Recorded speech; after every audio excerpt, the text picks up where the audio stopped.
नमस्कार, स्वदेश न्यूज देख रहे हैं आप। आपके साथ मैं हूं प्रशंसा। महाराष्ट्र की 288 विधानसभा सीटों पर मतगणना जारी है और जो रुझान सामने आए हैं उसके मुताबिक महायुति को क्लियर मैंडेट मिलता हुआ नजर आ रहा है और लीड करती हुई नजर आ रही है। बम्पर बहुमत के साथ नजर आ रही है महायुति, लेकिन महायुति को जीत मिल रही है तो दूसरी तरफ अब चर्चा हो गई है कि कौन होगा आखिरकार महाराष्ट्र में मुख्यमंत्री, देवेंद्र फडणवीस, एकनाथ शिंदे या फिर अजीत पवार। इसको लेकर हलचल काफी ज्यादा तेज है। लेकिन दूसरी तरफ महाविकास अघाड़ी की अगर बात करें तो महाविकास अघाड़ी की बुरी शिकस्त सामने आ रही है। 50 से कुछ थोड़ी बहुत सीटें ही महाविकास अघाड़ी को मिली है। लेकिन दूसरी तरफ जो रुझान सामने आए हैं उसके बाद जश्न का माहौल भी शुरू हो चुका है। एक तरफा जीत मिलती हुई नजर आ रही है महायुति को। बीजेपी कार्यालय में जश्न का माहौल शुरू हो गया है। अब देखना होगा कि आगे जब ये जो रुझान है नतीजों में तब्दील होंगे तो किस तरीके की स्थिति बनती है। अगर बीजेपी को 145 सीटें खुद मिल जाती है नतीजों के हिसाब से तो शायद बीजेपी की तरफ से ही जो है मुख्यमंत्री होगा। लेकिन कौन होगा मुख्यमंत्री ये भी देखना होगा क्योंकि दावेदार कई सामने आ रहे हैं। उधर अगर बात करें कांग्रेस गठबंधन काफी ज्यादा पिछड़ गया है। कांग्रेस गठबंधन की अगर हम बात करें एमवीए की तो महाराष्ट्र में सिर्फ कुछ सीटें ही मिल पाई हैं। 17 सीटों पर सिमटकर कांग्रेस पार्टी रह गई है। लेकिन बम्पर बहुमत के साथ महायुति लगातार आगे बढ़ी हुई है और अगर ये जो रुझान है वो नतीजों में तब्दील होंगे तो बेहद ही ज्यादा बड़ी जीत ये महायुति की रहेगी। हालांकि जश्न का माहौल अब शुरू हो चुका है। दूसरी तरफ अगर झारखंड की भी हम बात करें तो झारखंड में इंडिया गठबंधन जो है लीड करते हुए नजर आ रहा है। वहां पर अच्छी खासी बढ़त इंडिया गठबंधन को मिली है और एनडीए वहां पर पिछड़ता हुआ नजर आ रहा है। लेकिन अब सीएम एकनाथ शिंदे और डिप्टी सीएम अजीत पवार आगे चल रहे हैं। नागपुर साउथ वेस्ट सीट से अगर बात करें तो देवेंद्र फडणवीस जिनका नाम मुख्यमंत्री की रेस में चल रहा है वो भी लगातार 7,000 से ज्यादा वोटों से बढ़त बनाए हुए हैं। उद्धव ठाकरे की शिवसेना के नेता संजय राउत ने कहा है कि कुछ तो गड़बड़ है क्योंकि जो रुझान सामने आ रहा है उसको लेकर उनका कहना है कि ये जनता का फैसला नहीं है। इस बार मुकाबला महायुति और महाविकास अघाड़ी के बीच था। महायुति में बीजेपी, शिवसेना, एकनाथ शिंदे और एनसीपी के अजीत पवार का गुट शामिल है। जबकि महाविकास अघाड़ी की बात करें तो कांग्रेस, शिवसेना, उद्धव ठाकरे का गुट और एनसीपी शरद पवार का गुट शामिल है। लेकिन एमवीए के लिए ये बेहद ही ज्यादा बुरा रहा कि प्रदर्शन बेहद ही ज्यादा महाराष्ट्र में खराब रहा। महाराष्ट्र में बीजेपी विधायकों की अब बैठक भी होगी, लेकिन इस बैठक के साथ ही ये तय होगा कि आखिरकार कौन बनेगा मुख्यमंत्री। तो चर्चा को आगे बढ़ाएंगे। इसी पर हमारे साथ मेहमान भी जुड़ने जा रहे हैं, उनका परिचय आपसे करवाएंगे, चर्चा को भी आगे बढ़ाएंगे। लेकिन महाराष्ट्र की जिस तरीके से राजनीति रही है, जिस तरीके से पिछले 5 सालों में हमने देखा जो उठापटक हुई, शिवसेना और एनसीपी 2 गुटों में बंट गई। उसके बाद ये जो चुनाव था बेहद ही ज्यादा दिलचस्प था। लेकिन इसमें अगर हम बात करें महायुति लीड करती हुई नजर आ रही, क्लियर मैंडेट महायुति को मिलता हुआ नजर आ रहा है। तो देखिए महाराष्ट्र में जिस तरीके से बम्पर जीत मिलती हुई नजर आ रही है महायुति को, इसके साथ ही जो नेताओं की बयानबाजी है, जो प्रतिक्रियाएं हैं, रिएक्शन सामने आ रहे हैं, पहले वो आपको सुनवा देते हैं। गड़बड़ तो है, क्या है मतलब अभी ईवीएम में गड़बड़ है? अरे भाई ठहरो, फंडिंग हुआ है, पूरे नतीजे आने तो हम बाद में बात करेंगे ना, क्यों नहीं करेंगे। पैसा तो ऐसा है कि हर चुनाव क्षेत्र में नोटों की मशीन लगाई थी। अरे शिंदे का एक भी उम्मीदवार सिटिंग एमएलए गिरता नहीं और शिंदे ये बोल रहे थे हमारा एक भी सिटिंग विधायक गिरेगा नहीं। आपको मालूम होगा तो मैं इस्तीफा दूंगा। ऐसा होता है क्या चुनाव में कभी? हमारा एक भी नहीं गिरेगा। ये कौन सा भरोसा है? ये कौन सी है? ये कौन सा लोकतंत्र है? 200 के ऊपर किसी को चुनाव में नतीजे मिलते हैं क्या? जिस देश में, जिस राज्य में सबसे बड़ी बेईमानी हो गई है, इस राज्य की जनता बेईमान नहीं है। ये नतीजे ऐसे दिए आपने कि अपने राज्य को, जनता को बेईमान ठहराया है। इस राज्य की जनता बेईमान नहीं है। नतीजे कबूल नहीं है। मैं मानता हूं जनता को भी नतीजे कबूल नहीं है। जनता को भी ये जनता का निर्णय नहीं हो सकता है। मैं बार बार बोल रहा हूं और मुझे बार बार आप वही सवाल पूछ रहे हैं। कैसा हो सकता है? आप अपने मन को पूछे, आप पत्रकार है, आप अपने मन को पूछे क्या महाराष्ट्र में संभव है? आप अपने मन को पूछे कि महाराष्ट्र में शिंदे को 60 सीटें मिलती है, संभव है क्या? ये अजीत पवार को 40 सीटें मिलती है, क्या ये संभव है? भारतीय जनता पार्टी को 125 सीटें मिलती है, क्या संभव है? क्या इस राज्य की जनता भी बेईमान है? इस राज्य की जनता बेईमान नहीं है, इसके ऊपर हमारा विश्वास है।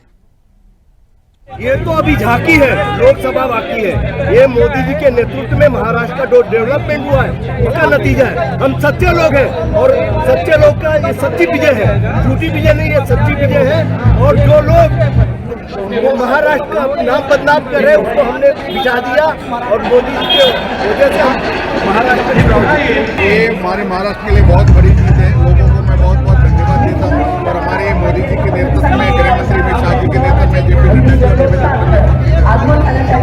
तो देखिए, जीत के दावे एक तरफ किए गए, लेकिन अब क्लियर मैंडेट जिस तरीके से मिल चुका है महायुति को, लेकिन जरा समझने की कोशिश करते हैं। हमारे साथ मुंबई से वरिष्ठ संवाददाता फिरोज पिंजरे जुड़ गए हैं। फिरोज, महायुति एक तरफा जीत हासिल करती हुई नजर आ रही है, किस तरीके का माहौल है? क्योंकि बीजेपी कार्यालय में हम देख रहे हैं जश्न का माहौल भी शुरू हो चुका है। बिल्कुल, आप देख सकते हो कि बीजेपी कार्यालय में जश्न का माहौल शुरू हो गया है।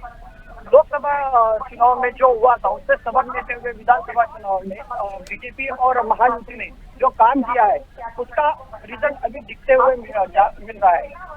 रुझान में अभी भी बीजेपी और महायुति सबसे आगे दिख रही है और इसी को लेकर अभी विनोद तावड़े जी ने भी पत्रकारों से बात की। उन्होंने कहा कि जो हमने काम किया है उसका ये रिजल्ट है।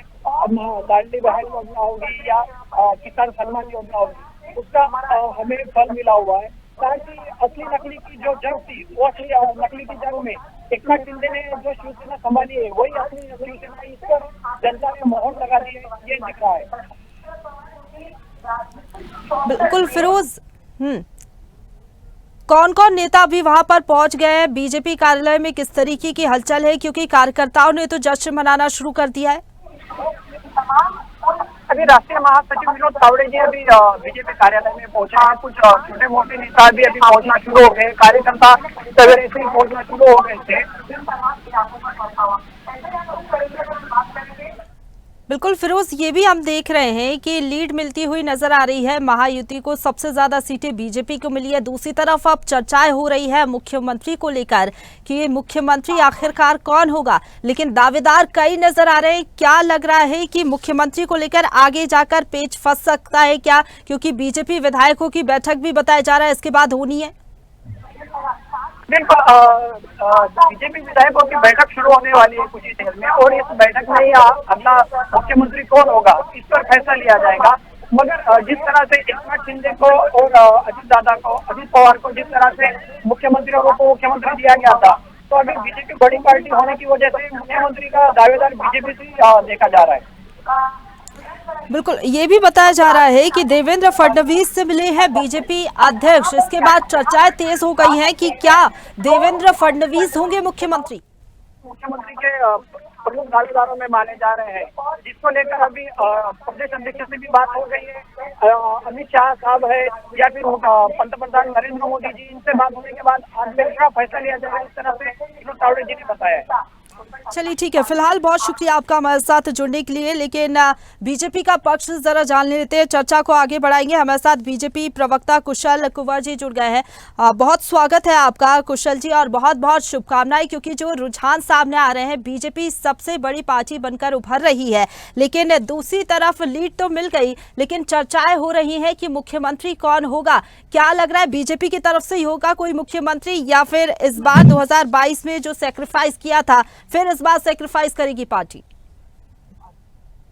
देखिए, सबसे पहले तो मैं महाराष्ट्र के सभी लोगों को बहुत बहुत हार्दिक शुभकामनाएं देता हूं कि भारतीय जनता पार्टी फिर दोबारा से जीत लेके आगे बढ़ रही है। और रही बात सीएम फेस की, वो तो देखिए अभी बैठ के चर्चा होगी। तीनों पार्टियां मिलके, यही नरेंद्र मोदी जी ने पहले बोला था और अमित शाह जी ने भी पहले बोला था कि हम तीनों पार्टियां बैठ के मिलके हम डिसाइड करेंगे कि किसका नाम आगे जाना चाहिए। चाहे भारतीय जनता पार्टी हो, हमारी और दो पार्टियां हैं, वो मिला के देखते हैं कि किसका नाम आगे जाएगा। बाकी अभी तो 128 पे भारतीय जनता पार्टी इस टाइम पे चल रही है। टोटल 150 सीटें हैं, तो हो सकता है कि 140 भी आ जाए आने वाले टाइम में। तो देखिए, बहुत बड़ी पार्टी है भारतीय जनता पार्टी, तो कुछ भी फैसला आ सकता है। बाकी अमित शाह जी ने यही बोला था कि तीनों पार्टियां बैठ के डिसाइड करेंगे कि किसका नाम आगे आना चाहिए। बिल्कुल कुशल जी, जिस तरीके से आप कह रहे हैं कि 140 के ऊपर सीटें अगर आ जाती हैं तो क्या इसका आपका मतलब यही है कहने का कि अगर 145 सीटें आ जाती हैं बीजेपी की तो शायद बीजेपी का ही मुख्यमंत्री होगा, क्योंकि दूसरे दल की जरूरत नहीं पड़ेगी आप लोगों को किसी और के सपोर्ट की? तो क्या चर्चा के बाद फिर ये तय हो जाएगा कि बीजेपी की तरफ से ही होगा मुख्यमंत्री? देखिए, ये तो जो हमारे वरिष्ठ बैठे हैं वो वही डिसाइड करेंगे कि किसका नाम आगे आना चाहिए। और रही बात आगे चुनाव की, कि हमारा काम है हमारा सीएम, और हमारा काम है हमारा सीएम सब एक और सब सेफ। यही एक ऐसा नारा था जो आज पूरी महाराष्ट्र की जनता ने दिखा दिया है। और बाकी रही केस की, वो तो देखिए वरिष्ठ हमारे बैठे वही डिसाइड करेंगे आगे कि किसका आगे नाम आएगा। अगर 140 सीट्स क्रॉस कर देते हैं तो हो भी सकता है कि भारतीय जनता पार्टी से ही सीएम अनाउंस हो जाए। बाकी देखिए, सबका साथ सबका विकास, सब एक है, तो उसी को लेके आगे किसी का भी नाम आ सकता है। तो जो भी जिसका भी नाम आएगा, भारतीय जनता पार्टी और महाराष्ट्र के लोग उसका बहुत स्वागत करेंगे और महाराष्ट्र को आगे लेकर चलेंगे। चलिए ठीक है, आप बने रहिए, लौटूंगी मैं आपके पास, लेकिन और भी मेहमान हमारे साथ जुड़ गए हैं, परिचय करवा देती हूँ। कांग्रेस प्रवक्ता स्वामीनाथ जायसवाल हमारे साथ जुड़ गए हैं, बहुत स्वागत है आपका। इसके साथ ही शिंदे गुट से नेता चिंटू शेख जी हमारे साथ जुड़ गए हैं, आपका भी बहुत धन्यवाद। इसके साथ ही एनसीपी अजीत पवार से नेता हमारे साथ हाजी मुखलेश शेख जी जुड़ गए हैं, आपका भी बहुत स्वागत है स्वदेश न्यूज पर। सबसे पहले स्वामीनाथ जी, बेहद ही ज्यादा खराब प्रदर्शन रहा कांग्रेस का, एमवीए को आखिरकार क्या हो गया? जो मुद्दे आप लोग ने उठाए क्या चले नहीं महाराष्ट्र में? देखिए प्रशंसा जी, लोकसभा अभी 4 महीना चुनाव हुआ, सीटों पर सिमट गए थे। मोदी का चेहरा, मोदी मैजिक, अब की बार 400 पार बंद हो गया इनका व्यापार। और वहां के ठप व्यापारियों का व्यापार, जिस तरह से इन्होंने अडानी को सेव करने की बात कही, जो पैसे का दुरुपयोग, जिस तरह से पैसा बढ़ रहा था महाराष्ट्र में, कभी शिंदे गुट के लोग विधायक के घर मिलता था, कभी विनोद तावड़े बांटते पकड़े जाते थे। तो जिस तरह से चुनाव आयोग भी धृतराष्ट्र की भूमिका निभाती रही और जिस तरह से पैसे का खेल झमेल और अडानी का कृपा रहा, जिस तरह से अडानी को सेव करने के लिए प्रधानमंत्री कहते हैं एक रहो सेफ रहो, वो तो अडानी को सेव करने की बात करते हैं। बटोगे तो कटोगे, काटने वाले ही बांटने वाले ही। अभी से देखिए, माननीय हमारे बीजेपी के प्रवक्ता भाई साहब ने बोला कि हमारा इतना आ जाएगा तो हमारे मुख्यमंत्री हो जाएंगे। अभी अपने साथियों को बांटने की बात करने लगे, अभी से इन्होंने अपने साथी को अंडर स्टेटमेंट करने लगे और आउट ऑफ ट्रैक से भगाने लगे। तो देखिए, इन लोग का काम है फूट। अंग्रेज आए थे, कहे थे फूट डालो राज करो, डिवाइड एंड रूल, टूट डालो राज करो, चाहे शिवसेना। लेकिन आप तो एक साथ थे ना गठबंधन में, तो एक साथ होने के बाद भी कमाल कुछ देखने को नहीं मिला। ये जो अडानी का मुद्दा आप लोग उठा रहे हैं, ये भी चला नहीं चुनाव में।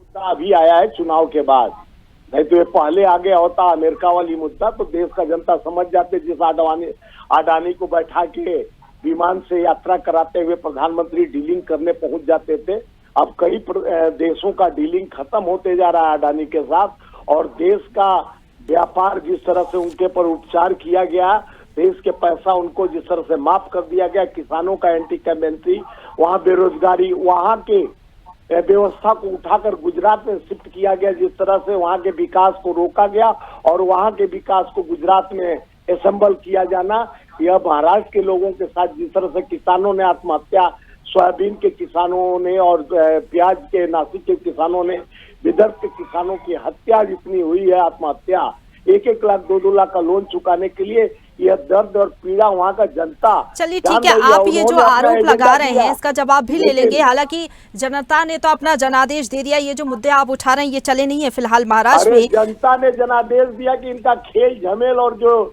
पटरी से चलता है रेल, ये इनका काम कर गया। चलिए ठीक है, जिस खेल झमेले की आप बात कर रहे हैं उसका भी जवाब ले लेंगे, ठीक है। प्रशंसा जी, मंगलसूत्र मुजरा वाली बात करते हैं, एजेंडे की बात नहीं करते हैं लोग।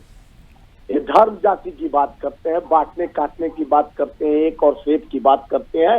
देश में एकता, अखंडता और महंगाई पर मार, और ऊपर से बंद हो गया व्यापार और बेरोजगार पर एक तरफ कहते हैं बटोगे तो कटोगे और नौकरी मारोगे तो पिटोगे, नौकरी मांगोगे तो पिटोगे। चलिए और ठीक है, सरकार नारे आ जाती कहीं से है। दिए गए हो, पलटवार तो आप लोगों की तरफ से भी किया गया था ना। आप बने रहिए हमारे साथ, लेकिन हमारे साथ शिंदे गुट से चिंटू शेख जी बने हुए हैं। चिंटू जी, जब ताज सजने की बारी आती है तो हर कोई राजा बनना चाहता है, ऐसी स्थिति अभी देखने को मिल रही है। भले ही बम्पर जीत मिल रही हो, एकनाथ शिंदे फिर से मुख्यमंत्री होंगे या फिर कोई और? क्योंकि आप लोग के गुट की तरफ से तो कहा जा रहा है कि एकनाथ शिंदे ही मुख्यमंत्री बनेंगे। देखिए, पहले भी ये बात क्लियर हो चुकी है। सबसे पहले तो मैं महाराष्ट्र की जनता का शुक्रिया करूंगा, तमाम मतदारों का शुक्रिया करूंगा कि उन्होंने इतनी भारी जीत, जो एक्सपेक्टेशन से भी बाहर है, जो हमें लगा नहीं था, उतनी जीत हासिल करके दी।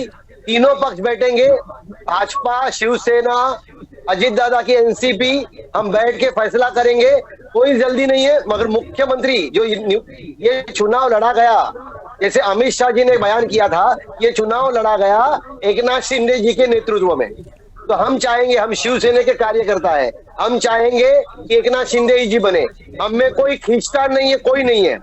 ये जो बहुमत जनता ने दिया है, जो जनता ने हमें प्यार दिया है, जो हमें भारी बहुमत दिया है, तो हम हमारा मुख्यमंत्री तय करके जनता के सामने लाएंगे।